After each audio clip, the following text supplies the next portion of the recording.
Well, Greenfield Animal Hospital has been in business in Southfield since 1965. The original location we were at was on Greenfield Road, just south of 10 Mile, and the practice was there until 2005. We ran out of space there and purchased this building, still in Southfield, on Lasser Road, and moved the practice here in 2005, and I've been working here since then. Well, we are a full-service veterinary hospital, so everything from wellness visits to sick visits, hospitalizations, surgery, but we also provide boarding and grooming as well. We have a team of about 20 people. We have 3 veterinarians who work here. We have 5 licensed veterinary technicians, full-time practice manager, front office staff, and kennel people who take care of the animals and keep things nice and clean for us. See mostly cats and dogs, although we do have one associate veterinarian who sees exotics, and so exotics would mean anything from rabbits to snakes to birds, pocket pets. Well, the hospital, we try and be very convenient for our clients to make sure they can have an opportunity to come in when it's convenient with their schedule. We're open all day on Saturdays from 8 until 4, and then 2 evenings, Mondays and Thursdays, we're here until 8 o'clock for some evening appointments for people. And then the rest of the days, basically 8 until 5, except for Sundays. We're off on Sundays and don't see any appointments on Sundays. Well, we like to make it as easy as possible for our clients, so you can, of course, call or email, but you can also click directly from our website, Yelp, and Google. We also have an app, which is kind of fun. You can request an appointment, boarding arrangement, or even a grooming appointment. One of the big focuses we have is on preventative health care, and I would say that's the, taking a pet that's completely 100% healthy and bringing them in to be evaluated to make sure there aren't any low-grade problems, dental disease, or other things that could be addressed earlier than later. I talk to people about is knowing what is normal for their pet. The amount of food they eat every day, the amount of water they drink, their activity level.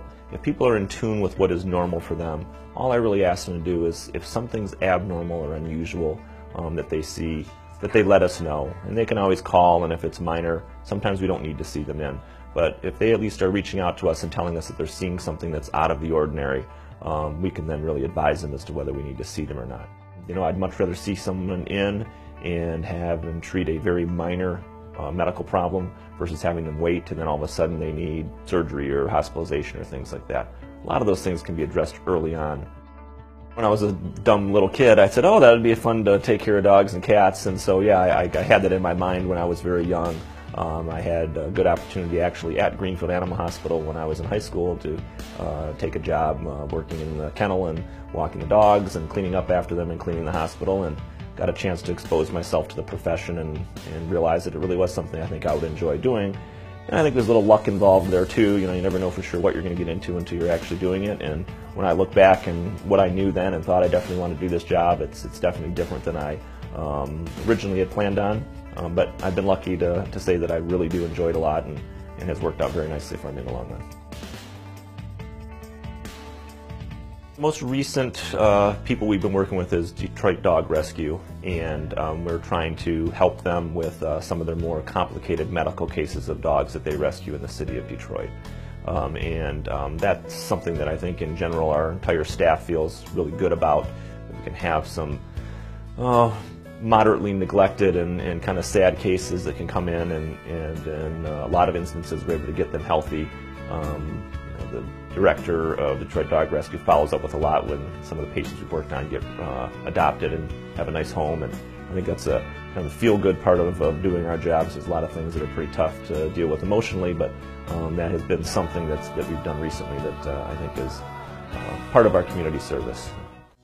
I really get to do a lot of different type of tasks and surgeries, whether that's soft tissue surgery or I see a dog with a heart murmur that needs some cardiac medication and work them up that way, doing dentistry work.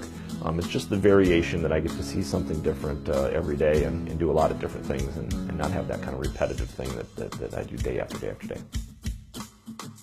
Every day is new. Every experience is going to be different than the day before, and there is something to be said for watching a patient come in from puppyhood throughout their senior years. It's quite an experience, and the level of dedication that our clients have to us is really moving. But we practice really good medicine. I'm super proud to work here. I'm super proud of all of our staff, and we love our clients. We want to provide an exceptional level of patient care, an exceptional level of customer service at every single visit, every single time. I think a lot of the things we have in place, and everyone is very focused in on striving towards doing that. In that if someone comes in, they're going to be treated in a very friendly, professional manner. Their pets are going to be cared for in a very caring way, and they're really going to get exceptional medical care when they're here. And that's what we try and separate ourselves, is just that is going to be our standard, is to be doing that level of excellent work and customer service every single time.